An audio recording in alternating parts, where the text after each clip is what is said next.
Welcome back to Taste China Learn English. Yes, welcome back. And, well, that is actually the name of the audio lesson we are doing a deep dive into today. Right, it's a really fantastic source script. It is. And the lesson is called The Bubbling Joy of Hotpot, or Hanggu.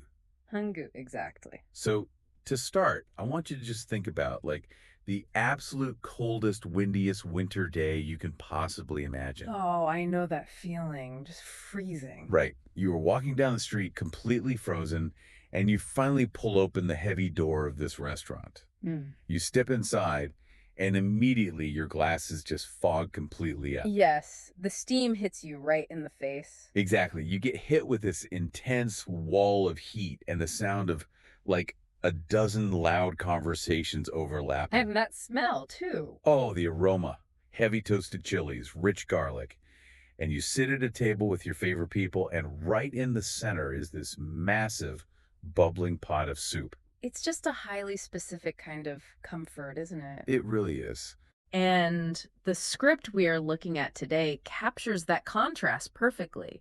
You know, the freezing isolation outside versus that intense communal warmth inside. Yeah, and our mission today isn't just to look at the vocabulary words this lesson teaches. Right, because there's so much more to it. Right. We really want to unpack this script to see the window it gives us into the culinary mechanics and the social etiquette of eating this way. Because the source material is doing something incredibly clever here. How so? Well, on the surface, it's a language tool, right? It's designed to teach conversational English to learners. Right. Simple words. But the vehicle they use, this step-by-step breakdown of a hot pot meal, it reveals how deeply intertwined our food, our culture, and our communication really are. That makes total sense because eating hot pot isn't just, consuming calories. Not at all. It is essentially the ultimate way to, as the script teaches in its very first vocabulary lesson, hang out. Hang out, yes. But before anyone can actually eat, before any food cooks, you have to establish the foundation of the entire meal.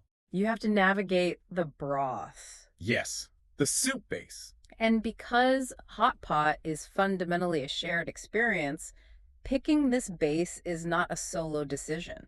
Right, it's not like a standard restaurant. Exactly. Normally you look at a menu and just order for yourself. But here, the very first step requires navigating group dynamics. You have to agree on the environment where all your food is going to be cooked. Right. It's like a high-stakes diplomatic negotiation right in the middle of the table. That is a perfect way to describe it. You have a diverse group of friends, Right. and you have to decide on one single boiling liquid that dictates the flavor of everything you eat for the next 2 hours.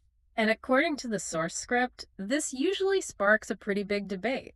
Oh, I bet. Yeah, primarily between two opposing styles. Okay, so what are the contenders? So on one side, there is the spicy Sichuan style. Ah, okay. The script describes this as a broth packed with red chilies and Sichuan peppercorns. And then on the other side, you have the mild, clear broth. That one is typically made with ingredients like mushrooms, goji berries, or tomatoes. I want to focus on that spicy Sichuan side for a second, actually. Oh, definitely. Because the script uses it to introduce a phenomenal vocabulary word. To describe those Sichuan peppercorns, the lesson teaches the word numbing. Numbing. Yeah, it is a highly unusual word to teach in a basic food context. It really is. Usually, language learners are taught words like hot or sweet, sour, spicy. Like the basics. But numbing points to a very specific physical sensation. And the script actually defines it for the learner. It calls it a tingly feeling on the tongue where you actually can't feel anything for a second. That is such a vivid description. Isn't it? Yeah, when we normally think of spicy food, we just think of heat, burning heat. Right. But the source explicitly teaches learners that this is different. It is a tingly feeling that briefly takes away your sense of touch in your mouth. Which is a super intense sensory experience. Exactly. You are essentially sitting around a table, actively seeking out a soup that temporarily numbs your tongue. And naturally, not everyone at the table is going to want that. Right. I'm sure some people are terrified of that. Oh, absolutely. Some people might prefer that clear, mild broth with the mushrooms and tomatoes. They want gentle comfort, not a numb face. Exactly. And that brings us right back to the group dynamic. Right. If you only have one pot in the middle of the table and half the table wants numbing heat while the other half wants mild comfort, You have a major problem. you're at an impasse before the meal even begins. But the script introduces a physical solution to this problem. It does. And it uses it to teach the next major vocabulary word, which is compromise. The split pot. Yes, the split pot. It's a culinary peace treaty. I love that. A culinary peace treaty. And the lesson uses the split pot as the literal definition of compromise. How does it work physically? Well, the pot itself is literally divided down the middle by a piece of metal. Oh, wow. Yeah. So on one side, you have the bubbling, red, numbing, spicy broth. And on the other side, you have the mild, clear mushroom broth. So everyone gives up the idea of having the entire pot to themselves. Right. But in return, everyone gets exactly what they want. It is a physical manifestation of a compromise sitting right in front of you. You're still sharing the same heat source, the same physical space. Exactly. You found a way to accommodate different preferences without fracturing the group. It sets this great tone of collective agreement. It does. Mm-hmm. But once that baseline is established, the script actually takes us in a completely different direction. Wait, really? Where do we go? Well, we've managed the communal aspect of the broth, right? But the experience now shifts dramatically. Okay. We move away from group consensus, and we enter this phase of intense individual customization. I see. We move from the shared pot to the personal bowl. We go to the dipping station. Yes, the dipping station. And the language the source uses here is fantastic. Mhm. It describes the sauce station as being like a laboratory. The imagery is perfect because before any cooking happens, the diners have to leave the table and visit the station. Right. And it is laid out with bowls of various ingredients. You have sesame paste, soy sauce, minced garlic, cilantro oyster sauce, extra chili oil. And the script introduces this concept of the secret formula. Yes. Like if the split pot is the shared reality of the table, your dipping sauce is your highly customized fingerprint. Everyone has their own blend that they absolutely swear by. Right. And the lesson highlights a couple of distinct flavor profiles you can build, right? It does. You might create what they call a nutty profile. Okay, so that's leaning heavily on the rich sesame paste. Exactly. Or you might go in the completely opposite direction and build a fresh, sharp profile. Lots of cilantro and chili oil. You got it. Now, I have to admit, when I was reading through the script, this part confused me a little bit. Oh, Why is that? I feel like I need to push back on the logic of the secret formula. Okay, what part seems contradictory to you? Well, we just spent all this time debating the broth, right? Right. We negotiated a compromise to get this incredibly flavorful, numbing Sichuan base, with this delicate mushroom base. Mm-hmm. If I take my food out of that carefully chosen soup and I immediately dunk it into a complex, heavy secret formula of sesame paste and raw garlic, Ah, I see where you're going. aren't I just masking the flavor of the broth? It seems like that, right? Yeah. It feels like an artist mixing a personalized paint palette only to just smear it all over a finished masterpiece. That's a great analogy. So does the sauce cover up the broth, or does it enhance it? That is a very natural question, but the script clarifies this by focusing on the functional purpose of the dipping sauce. Okay, what's the function?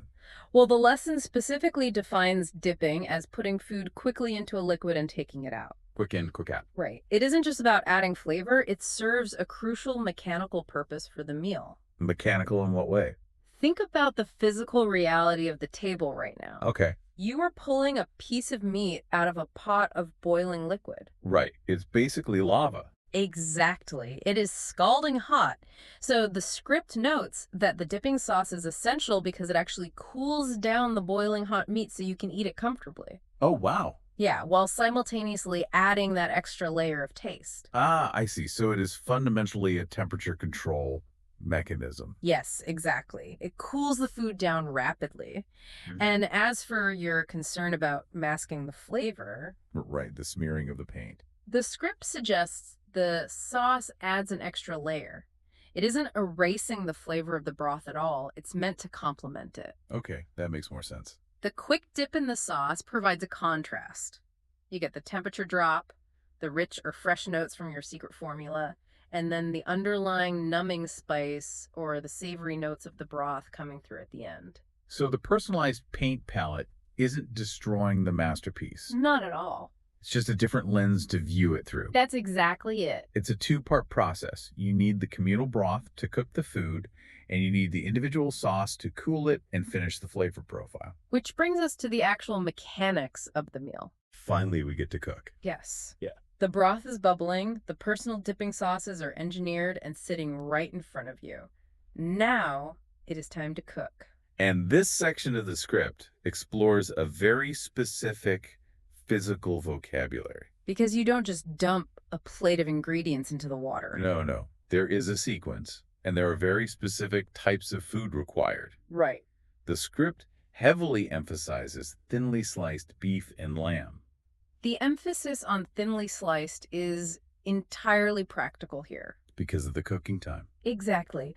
Because you are cooking the food yourself right at the table, you need ingredients that respond to heat instantly. Makes sense. By slicing the meat incredibly thin, it cooks in mere seconds when it hits the boiling liquid. And that rapid cooking time gives us what might be the most fun vocabulary word in the entire lesson. Oh, I know what you're going to say. The swish. S-W-I-S-H. The swish is just a great descriptive term. The script explains it so perfectly. It's holding the meat with your chopsticks and moving it back and forth quickly in the boiling water. Swish, swish, ready. Swish, swish, ready. It is such an active word. You aren't just dropping the food and waiting. You are engaged in a rapid back and forth motion. The vocabulary matches the physical action perfectly. You are ensuring the boiling water moves across the thin slice of meat so it cooks instantly. But the meat isn't the only ingredient the script focuses on. No, it also highlights a big favorite, frozen tofu. This detail really stood out to me. The script describes the frozen tofu as acting like a sponge. And that simile is vital to understanding why it's so popular. Really? Yeah.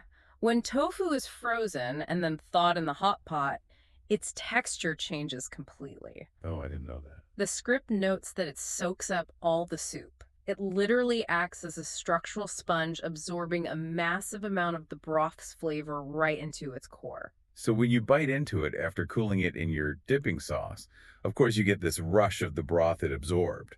Exactly. But the script makes a point to say you can't just throw the sponge-like tofu, the vegetables, and the meat into the pot all at once. Oh, definitely not. There is a strict etiquette to the order of operations. So what's the sequence? The lesson outlines that the meat must go into the pot first.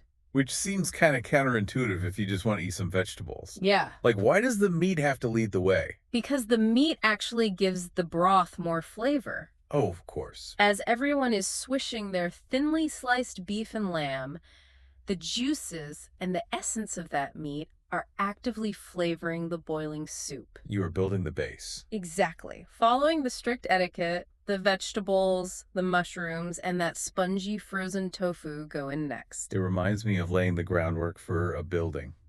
How so? Well, you can't put the walls up until the foundation is poured. Right. The meat establishes the foundation of the flavor.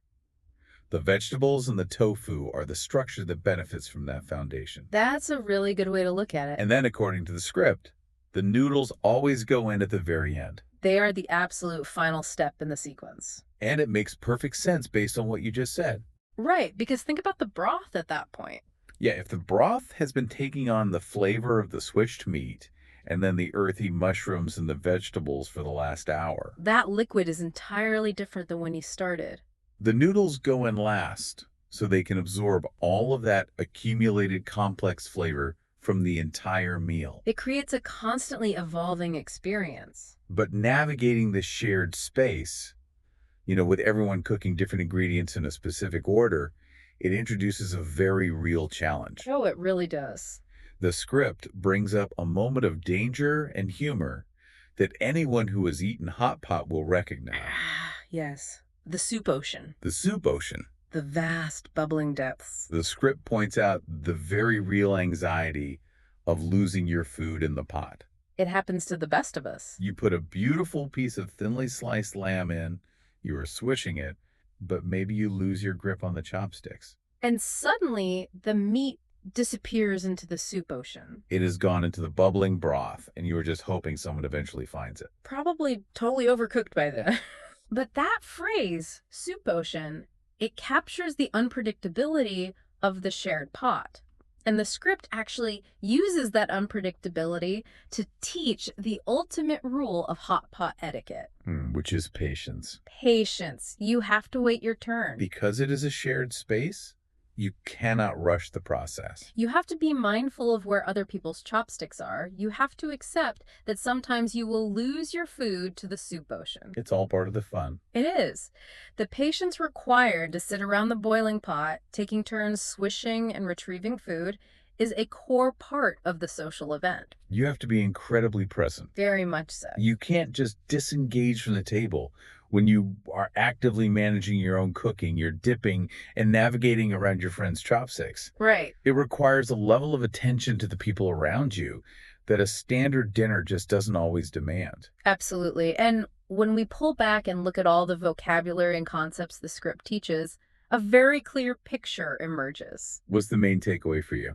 The lesson synthesizes the entire experience to show that Hotpot is the perfect collision of communal sharing and individual expression. Yes. You see the communal sharing and the need for patience, the collective negotiation of the split pot, and dealing with the shared soup ocean. Right.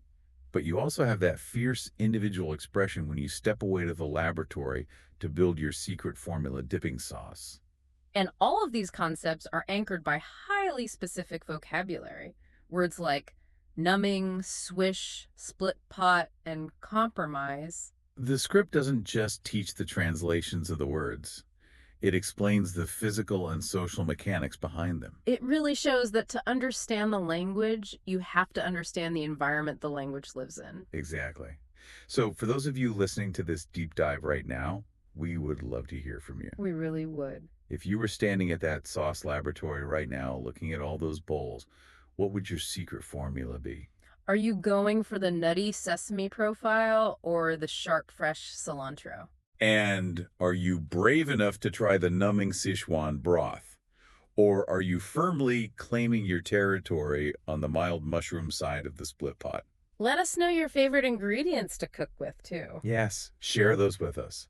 Because it is a meal that demands you make choices and participate actively. It demands participation from start to finish. And that leaves us with a really fascinating thought to ponder as we wrap up. What's that?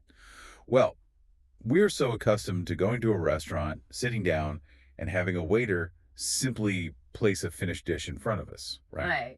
That's the standard experience. We are the final recipients of a process we didn't participate in. We're largely passive in that scenario. But if hot pot is fundamentally about the social atmosphere, the noise, the steam, the shared patience of waiting your turn, the active swishing of your own ingredients, how does the physical act of cooking our own food right at the table change our psychological connection to the meal?